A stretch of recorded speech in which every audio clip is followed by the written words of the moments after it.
The podcast you're about to watch profiles a number of options available to the marijuana smoker in order to pass a workplace drug test. It includes, hopefully, a humorous segment on the Whizzinator, an infamous phallus device that has helped many stoners keep their jobs. Unfortunately, on October 15, 2008, the U.S. federal government took down the Whizzinator and its parent company, Puck Technology. No more Whizzinator. Now what this means to the working stoner is that your options have narrowed. All the other drug test solutions discussed in this video remain available to the public for now. Know your options, know the law, and keep yourself informed of the latest developments in workplace drug testing at hightimes.com.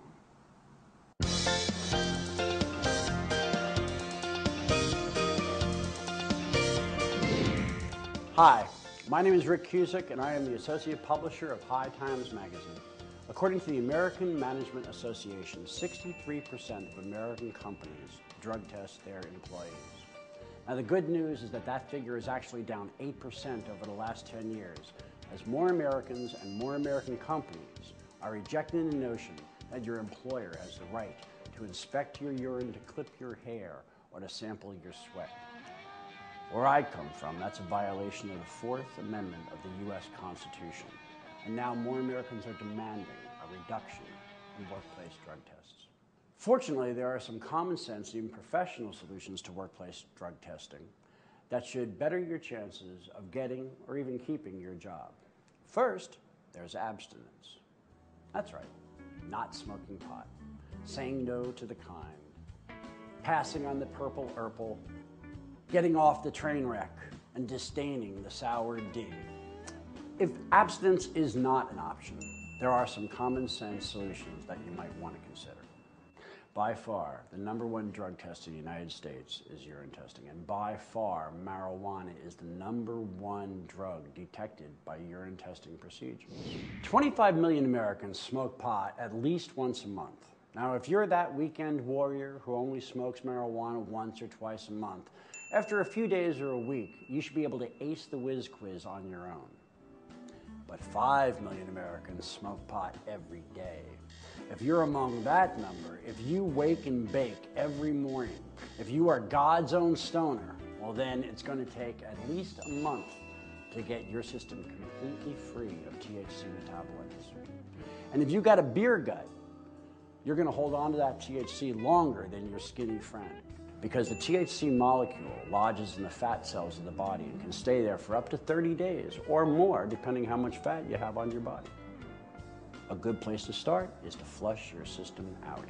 Water is your friend. Water is good. Drink as much water as you can several days before your drug test. And on the day of your drug test, drink water and urinate a few times before you actually go to your test. And on the day of your test, take large doses, 50 to 100 milligrams of vitamin B12, which is available in B-complex vitamins. This will put color back into your urine. According to one government estimate, there are over 400 different products available that would increase your chances of passing a drug test. Now, with that many products available, there's going to be some rip-offs and there's going to be some disappointments. You've got to be careful.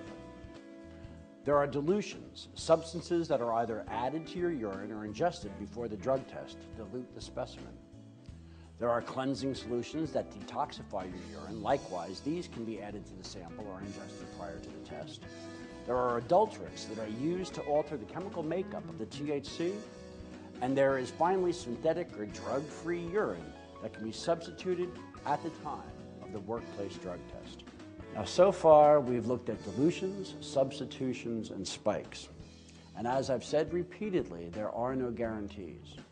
But now we're going to take a look at a device that was developed just for workplace drug testing, and it probably offers the best chance of success at the urinal. I've asked my friend and colleague, High Times Director of Technology, Craig Coffey, to come and help us with this demonstration. Now, what you're probably staring at right now is not Craig's penis, but an amazing recreation. Craig?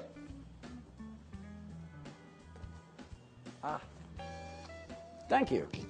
This is the Whizzinator. The The Whizzinator comes in a variety of colors and uses powdered synthetic urine and heat packs to keep it warm.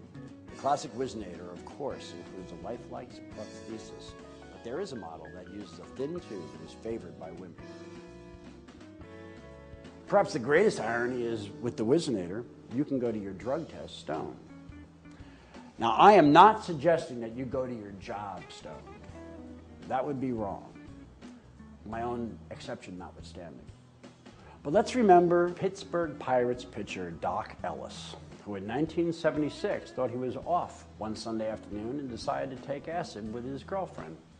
While they were waiting for the LSD to kick in, his girlfriend was flipping through the sports page.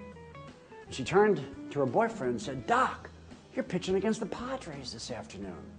And sure enough, he was on deck that night. That night, Doc Ellis pitched a Major League Baseball game, tripping balls. It was not his best game. There was lots of wild pitches. But that night, Doc Ellis pitched a no-hitter. Now, the moral to that story is sometimes shit happens. And when shit happens to you, you got to take care of business. I'm Rick Cusick for High Times Magazine.